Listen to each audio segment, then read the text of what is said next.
कांग्रेस प्रत्याशी हर्ष यादव के पक्ष में बस स्टैंड पर आयोजित चुनावी सभा में वर्ष 2003 में उनके ऊपर हुए हमले की घटना का चित्रण उनकी मंझली भाभी ने जोरदार ढंग से किया।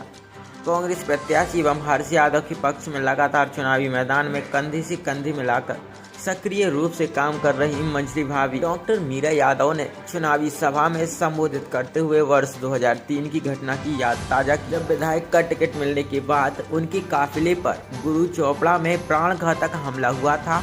उन्होंने कहा कि इस घटना के बाद रसेना गांव में चूल्हे नहीं जले थे। उन्होंने कहा कि हर्ष यादव मेरा देवर नहीं बेटे की तरह है। हर्ष में दया, करुणा, कर्मठ और ईमानदार जन नेता बताते हुए कहा कि पिछले 10 सालों में देवरी क्षेत्र के विकास में कोई कसर नहीं छोड़ी। उन्होंने गरीब किसानों और महिलाओं के सम्मान में हमेशा सक्रिय भागीदारी निभाई है।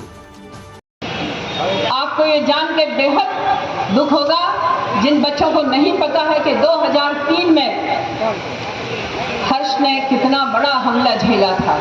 जिन्हें पता है उन्हें अच्छे से इस बात की घटना का एक एक पल, एक एक दृश्य याद होगा।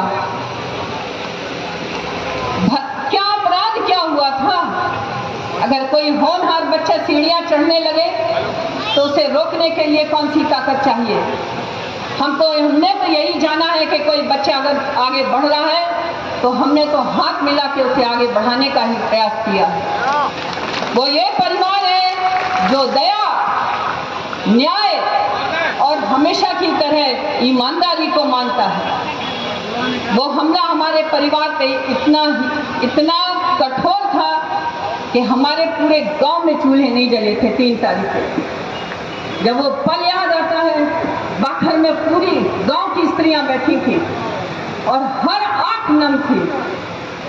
वो दृश्य हम लोगों ने जिस तरह झेला, काश के कोई आप में से भी परिवार के बीच में उस दिन बैठा होता। हर्ष यादव मौत के मुंह में अंतिम सांस ले रहे थे। पता नहीं माँ बाप के पुण्य, परिवार के पुण्य आड़े आए और जीवंत हो उठे, क्योंकि न्याय का बेला तो आनी ही थी।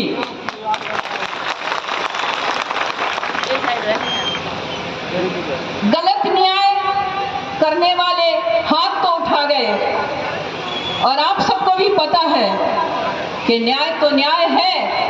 आंख की पट्टी अदालत में न्यायमूर्ति की जरूर बंधी रहती है, पर तराजू अपना न्याय सही करती है। ईश्वर का जब न्याय होता है तो उसके आगे अच्छे अच्छे परास्त हो जाते हैं। सत्य परेशान होता है, परास्त नहीं होता है कभी भी। और हर्ष यादव परास्त नहीं हुए। उन 10 सालों में इतनी मेहनत करी, पीठ नहीं दिखाई। आप जनता के बीच में हर पल दृढ़ता के साथ डट गए। हर पल उन्होंने इतना शासन के साथ में किसी भी हालत में आपने वो काम किए जो काम हो नहीं पा रहे थे। उन 10 सालों में उनके पास कोई पद नहीं था विधानसभा का, लेकिन 10 साल तक निरंतर प्रयास करते रहे और उन्होंने प्रचंड बहुमत से 2013 में एक 25,000 वोटों से विजय प्राप्त की, जब बीजेपी की आंधी तूफान बन के उठी थी। अच्छे अच्छे दिग्गज उस धारा में बह गए थे, लेकिन 4 जिलों में हर्ष यादव अपना झंडा लहरा गए। ये परिवार का आशीर्वाद और आप सबका प्रेम वर्षा था उस दिन, जब 25,000 वोटों से 24,000 कुछ वोटों से हर्ष ने विजय प्राप्त की। आपका नेता कर्मठ, ईमानदार, जुझारू नेता है। आज से 20 साल पहले एक हर्ष के बड़े भाई को खोया था। परिवार इस दुख से किसी भी तरह संभल के उठ के खड़ा हुआ था और हर्ष ने थोड़ा सा राजनीतिक कदम बढ़ाना शुरू किया था। परिवार संभल चुका था, दुख के भंवर से निकल चुका था। धीरे धीरे चुनाव हुआ तो कॉलेज लेवल पे आया और प्रचंड बहुमत से पहली सीढ़ी चढ़े।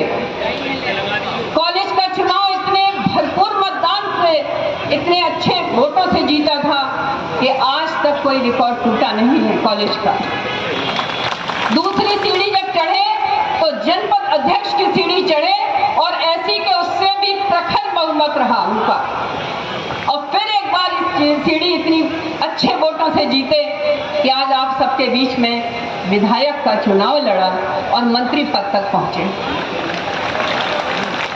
जब विधायक का तीसरी बार में पहला टिकट मिला तीसरी सीढ़ी पर, तो हमें नहीं पता कि क्यों नाराजगी हुई।